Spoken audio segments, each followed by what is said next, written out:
Good morning. Today I will be talking about the treatment of 5 critical patients with COVID-19 with convalescent plasma. This topic is taken from the JAMA article. My moderator is Dr. Pratisha ma'am. Today, why are we, the main discussion of topic is because, as we all know, that coronavirus is a major pandemic in the world, and as of now, no specific treatment has been identified for the treatment of coronavirus. But there has been a lot of talks about different treatment emphasis on different treatments such as hydroxychloroquine or for that matter convalescent plasma and other antiviral agents.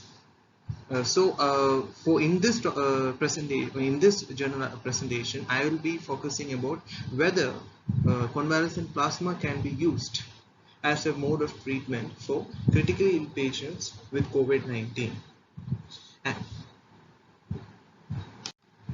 So we are coming to introduction. As we all know that the epidemic of severe acute respiratory syndrome, that is coronavirus 2, it has originated in Wuhan city of China somewhat in December, and the World Health Organization has declared coronavirus disease 2019 as a pandemic.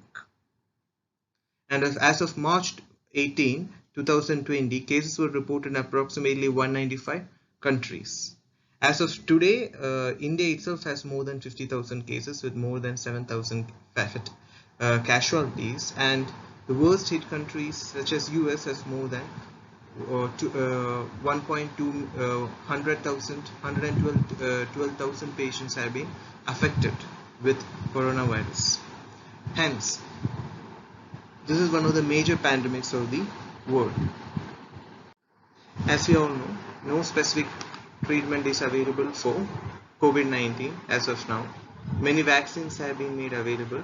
The Oxford University laboratory and Oxford has recently told that they have trying to invent a new vaccine, but it's not commercially available.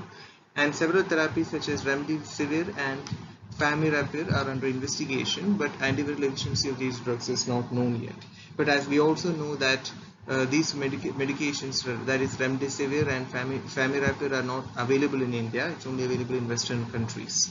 So why we are using this convalescent plasma is because we are studying about the use of convalescent plasma is because the use of convalescent plasma was recommended as an empirical treatment during the outbreaks of Ebola virus in 2014 and was a protocol for treatment of Middle East respiratory syndrome coronavirus with convalescent plasma. So this was established in 2015. Hence, we are whether this convalescent plasma treatment can be used for the treatment of coronavirus is what the study is aimed at doing. So coming to in a study involving patients with H1N1 influenza in 2009, which is also was a major pandemic, the treatment of severe infections of patients with severe infections, convalescent plasma was reported to have reduced respiratory tract viral load, serum cytokine response, and mortality, which is very important. So convalescent plasma has been found to be effective in reducing the mortality in H1N1 influenza. In another 80 patients involving SARS, administration of convalescent plasma was associated with a higher rate of hospital discharge at day 22 from symptom onset compared with patients who did not achieve convalescent plasma. And accordingly, these findings raise a hypothesis that the use of convalescent plasma transfusion could be beneficial in patients infected with SARS-CoV-2. So our aim is to find out whether this convalescent plasma treatment, which was approved initially by the AIIMS Delhi as well as by the Indian Medical Association, has approved this treatment previously, as well as the Indian Ministry of Health Affairs about a month back had approved this treatment, and it was initiated in hospitals around Delhi, but several other states have not exactly practiced this type of treatment. But our aim is to find out whether it is effective or not. So the aim of the study was to describe the initial clinical experience with convalescent plasma transfusion, which is administered in critically ill patients with COVID-19. So the primary aim is to find out whether what is the response of the patients if we put them on convalescent plasma treatment.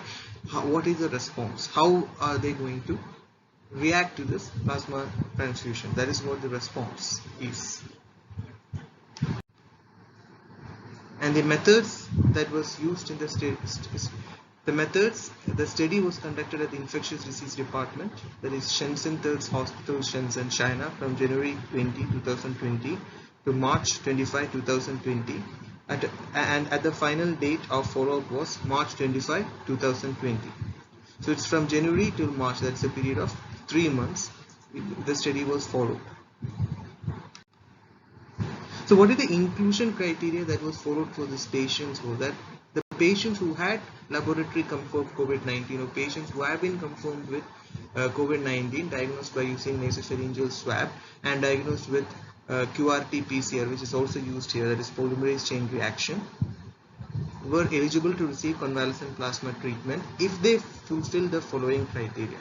Because as we all know, not all COVID-19 patients were taken into this study. Only patients who had severe, you could call it severe progression of COVID-19 were only eligible for the study, who had severe pneumonia with rapid progression and continuously high viral load despite antiviral treatment. Was the first criteria that was a must for inclusion in this criteria. Many people who had COVID-19 had very mild symptoms and asymptomatic symptoms were excluded from the study. And the second criteria, inclusion criteria, was that the PaO2 or the FiO2 of less than 300. So the PaO2 is measured in millimeters of mercury and FiO2 is measured as a fraction of inspired oxygen. And the patients who were currently or had been supported with mechanical ventilation. So this is what the three criteria. The patient should have a severe pneumonia and he should be under mechanical ventilation, and his PaO2 or FiO2 should be very low. So he should be a critically ill patient suffering a patient who has COVID-19 who is critically ill. So these were the inclusion criteria for the this convalescent plasma therapy. So coming to the disease severity classification, the patients with laboratory confirmed COVID-19 infection who had any of the following were considered in critical condition. So when we classify when we classify disease of COVID-19, how can we say that the patient is in critical condition? So when the respiratory failure requiring those who require mechanical ventilation, so respiratory failure associated with that requires mechanical ventilation is required as a severe case. And shock, as identified by use of vasopressor therapy, that reduced BP, that requires the use of vasopressor therapy, and elevated lactate levels. So this too, patients who is going into septic shock.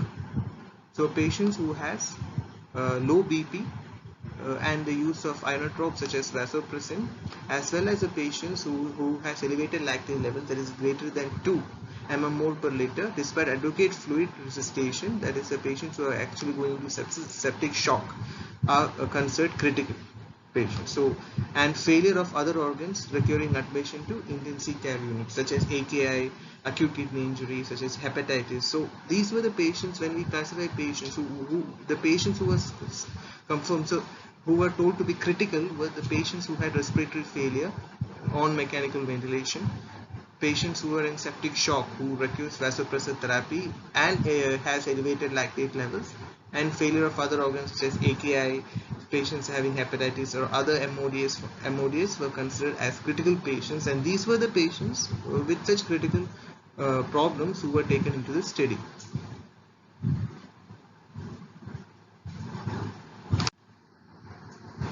Now coming to the donors are actually very important, because the donors who had given the plasma for these critically ill patients.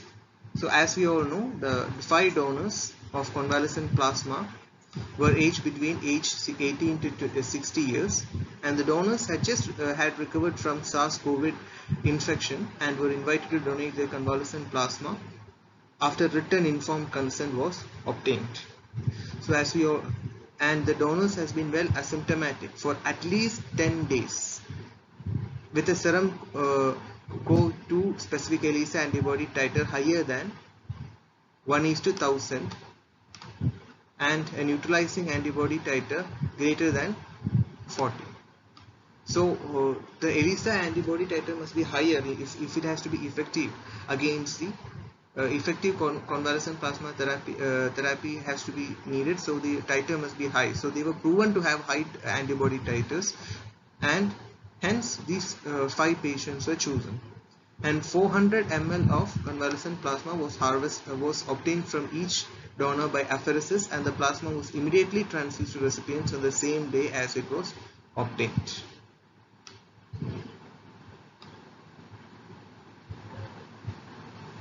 So this was about the donors.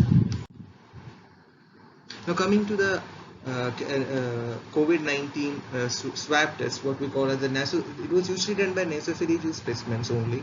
Here we do oral as well as nasopharyngeal, but here in this study nasopharyngeal specimens collected during hospitalization were sent to the laboratory in a viral transport case, as we do here, and the total nucleic acid extraction from the samples were performed using the QIAMP RNA viral kit, and QTRT-PCR was performed using a commercial kit specific for 2019 and COVID-19 detection. And each RT-PCR assay provided a CT value, which is the number of cycles required for the fluorescent signal to cross the threshold for positive test. So whatever, if a higher CT value is correlated with a low viral load. So when there is a high CT value, that means there is a low viral load is present. So the specimens were quantitative RT-PCR. The specimens were considered positive. The CT value was 37 or lower, and negative if the results were undetermined.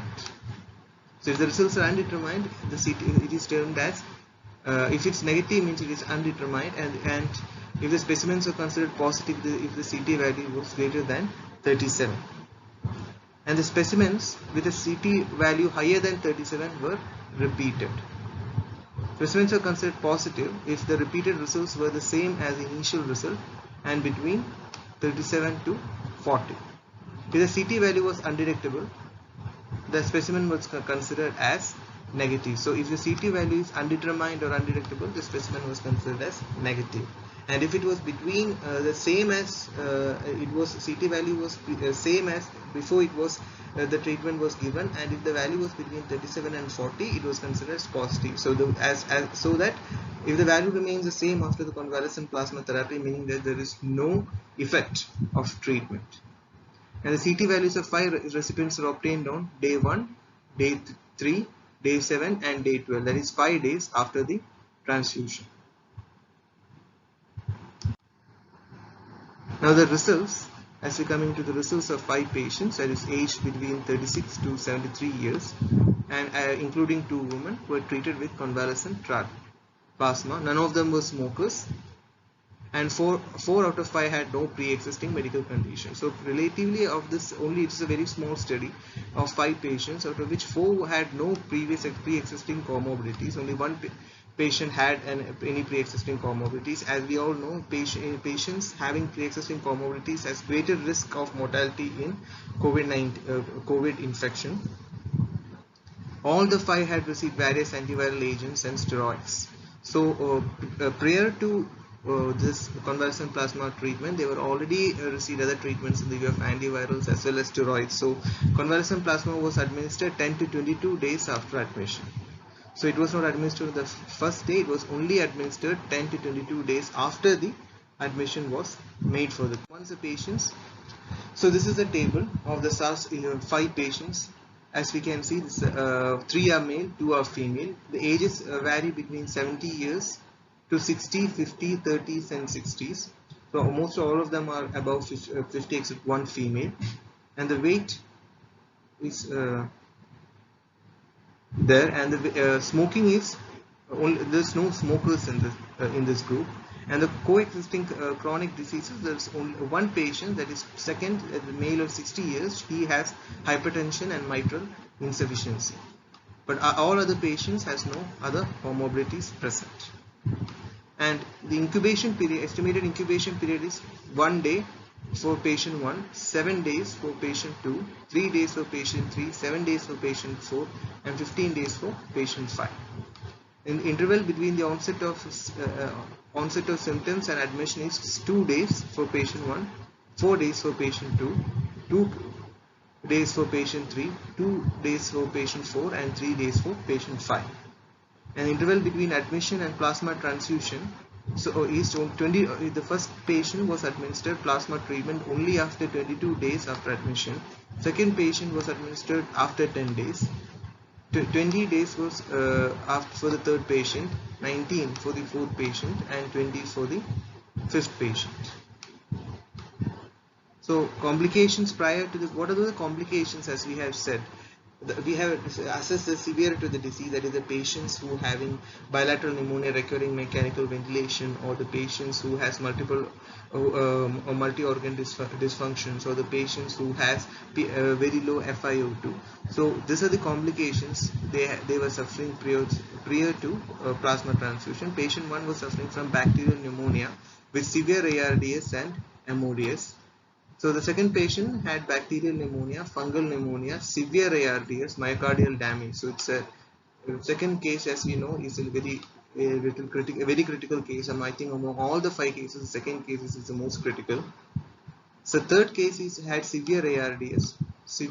All the other 3 cases had severe. All the other last 3, 4, and 5 cases had severe ARDS, suggestive of simple COVID-19. But first case had bacterial pneumonia with severe ARDS. So they also had bacterial pneumonia. And second case had both bacterial and fungal pneumonia with myocardial damage with severe ARDS. So it's you could say that the second case was the most critical of all the cases, followed by the first case. The other 3 cases had COVID-19, simple critical COVID-19 features of ARDS, but no other pre-existing or other critical conditions were absent. But more severe disease classification, all the 5 cases were considered as critical cases, because all of them had required mechanical ventilation, all of them had a low FiO2, and all of them had MODS, multi-organ dysfunction failure, affecting different organs. So hence all were considered on when we classify the disease classification, all the 5 were considered as critical. So they were already, all the 5 had received methylprednisolone, that's steroids, and lopinavir and tenofovir with as well as lopinavir, ritonavir, as well as indorphins were given to all the 5 patients. So both antivirals as well as steroids were given to all the 5 patients prior to the convalescent plasma therapy. And it was not showing any effect. As you can see, all the patients were still critical even after receiving such treatments.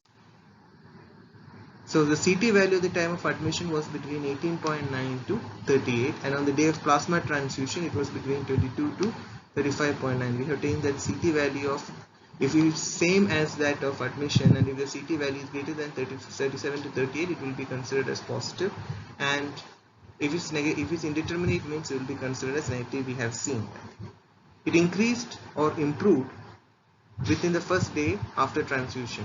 So if the CT value, lower the CT value, the greater the positivity, and if it's lower, then the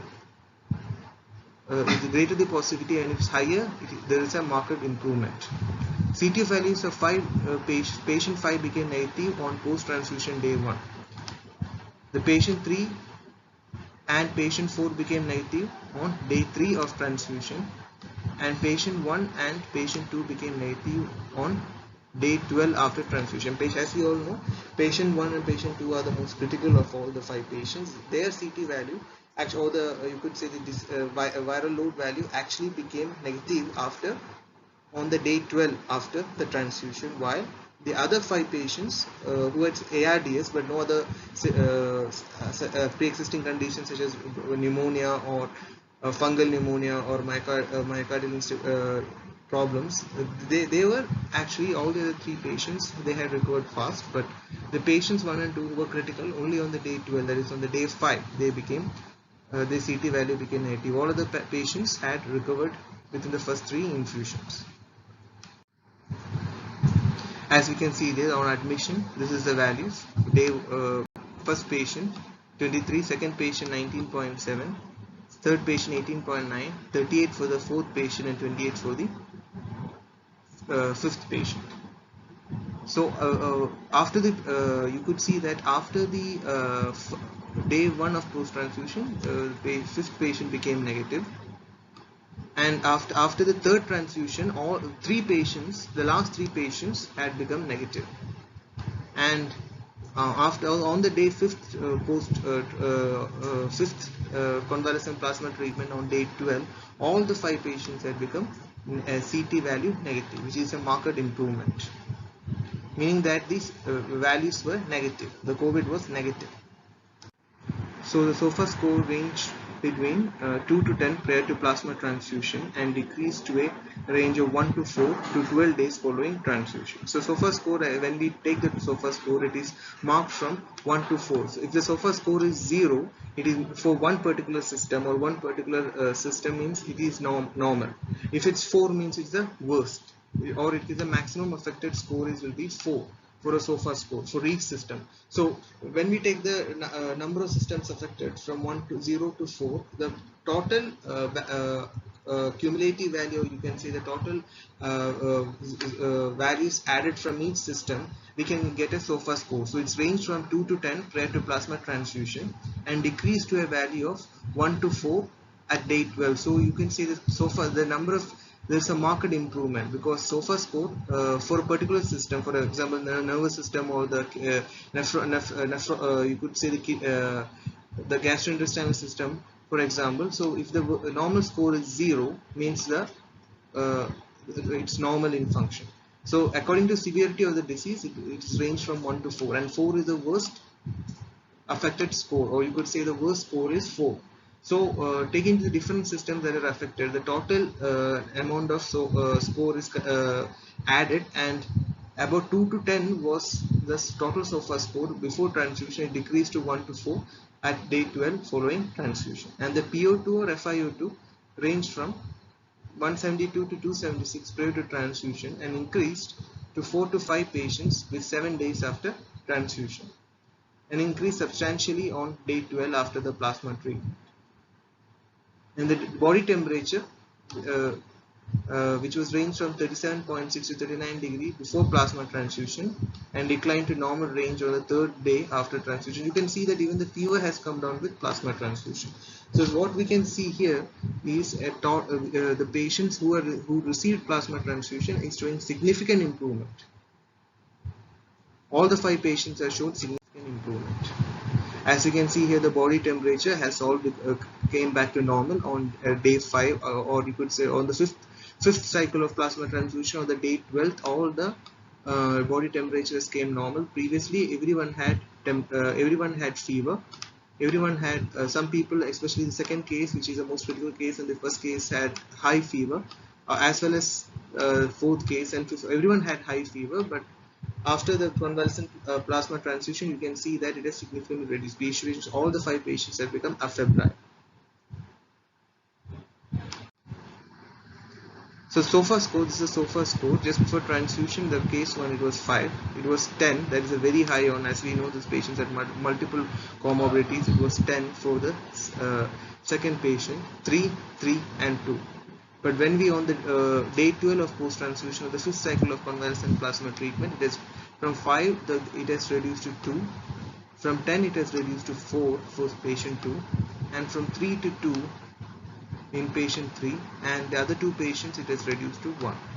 So you can see that there is an improvement, especially the second patient. There is significant improvement, which is the most critical of all the 5 cases, as we discussed, as the most significant improvement of 4 SOFA scores. For other also had shown remarkable improvement with convalescent plasma treatment.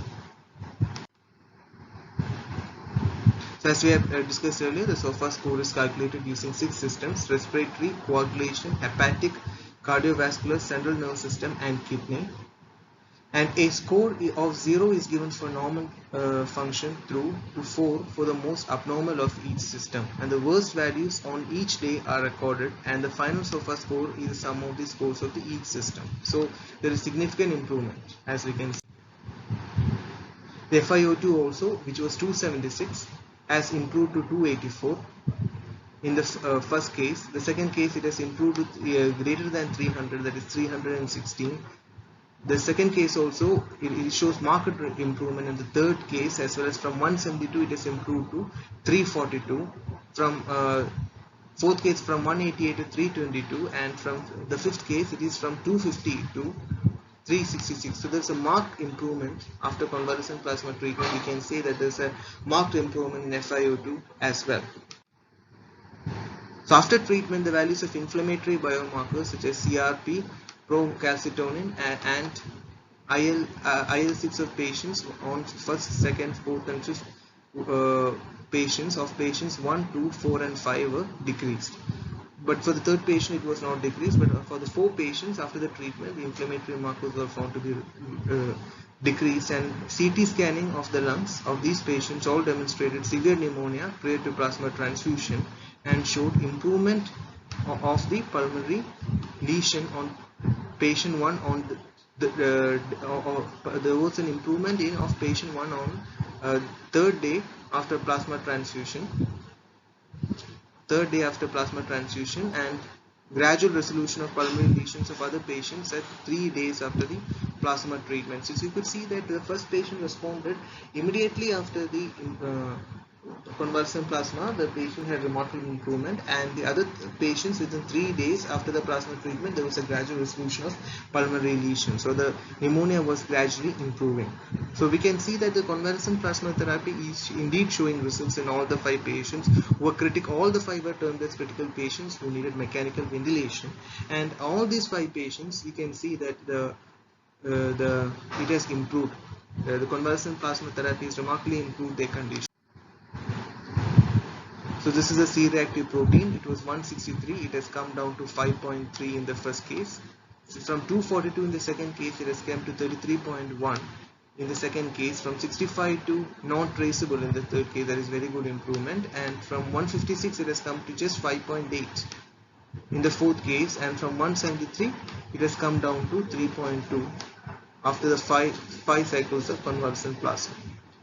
And the procalcitonin levels, it was 1.2, it has come to 0.4 in first patient, from 7.3 to 0.2 for the second patient, from 0.1 to non-traceable in the third patient, from 0.2 to 0.04 in the fourth patient, and from 0.2 to 0.07 in the fifth patient. So there's a remarkable change in the inflammatory, you could call it the inflammatory reactants, C-reactive protein as well as procalcitonin. There is marked inflammatory markers, there is marked decrease after convalescent plasma. So we could say that with the use of convalescent plasma, there is marked all the patients when they came to the hospital till they were given a gap of 10 to 22 days was a median gap in which other treatments were tried, but they were not found to have any effect. By the use of convalescent plasma, these patients were found to have remarkable effect. So all the 5 patients are receiving mechanical ventilation at the time of transfusion, and 3 patients are weaned from mechanical ventilation, that is 3, 4 and 5. The 3, 4 and 5 patients were the patients who had ARDS and were compared to patient 1 and 2 were somewhat of less severity than patient 1 and 2. Patient 2, which was the most severe case as we know, was receiving ECMO at the time of plasma treatment, but did not require ECMO on day 5 after the transfusion. So it's a remarkable. So ECMO patient who was an ECMO previously, on day 5 after the transfusion, it was not at all required. And patients 3, 4 and 5 were discharged from hospital on 53, 51 and 55 days respectively. And as of March 25, 2020, patient 1 and 2 remain hospitalized with lengthy days of 37 days each. But these 2 cases were the most critical of the 5 cases. So these 2 cases are remaining hospitalized, but the other 3 cases were discharged. which were also termed, two cases 3, 4 and 5 were also termed as critical with ARDS, severe ARDS, but they were discharged, and patients 1 and 2 were in the hospital, but symptoms have improved. So this is a IL-6. As you can see, from 7.5 in the first patient, it is reduced to 6.1. From 438 in the first patient, it has decreased to, in the second patient, it has decreased to 3.18. Third patient from 63.9 to non-traceable. Fourth patient from 79.1 to 51. And from fifth patient from 87.8, it is reduced to 55. And the current status as of March 25, 2020, that is the last day of from January 20 to March 25, you can see stable but still receiving mechanical ventilation. So the patients are now become stable. For patient 1 and 2, even they were the most critical case, especially case 2, they are still stable but still receiving mechanical ventilation. And the other 3 patients who were in severe ARDS were discharged home. So as you can see, of the 5 patients, 3 were discharged, 2 are stable. So previously all the 5 were termed as critical patients. So the 5 patients who were critically ill with COVID-19 were treated with convalescent plasma and then assessed by CT. Viral load declined within days of treatment with convalescent plasma, and the clinical conditions of these patients improved as indicated by body temperature reduction. So we have seen that the body temperature is reduced, the pulmonary patches have improved, the PaO2 or FiO2 have increased for the patients, and the patients, 3 patients were weaned of mechanical ventilation and they were been discharged. And out of that 2 critical patients, patients 1 and 2, the patient 2, which is the most critical, ECMO was no longer required for the patient, and all the first and 2 patients were still in mechanical ventilation but stable, and the other 3 patients, 3, 4 and 5, were discharged home. And studies have shown that viral loads are highly correlated with disease severity and progression, and fatal outcome of human influenza A, that is H5N1, has been associated with high viral load and hypercytokainemia. But in the current study, the SARS-CoV-2 was still detectable in all 5 patients, even though the antiviral treatment has been given for at least 10 days, although the viral load decreased and became undetectable soon after the convalescent plasma treatment. So this is very much significant for us, because even though all the patients have received all the antiviral treatments and all the, we could say, steroids, but still they were found to have COVID-19 was traceable in them, or COVID-19 was positive in them. But soon after the convalescent plasma treatment was administered for the patients, all had become negative for COVID-19, which is significant.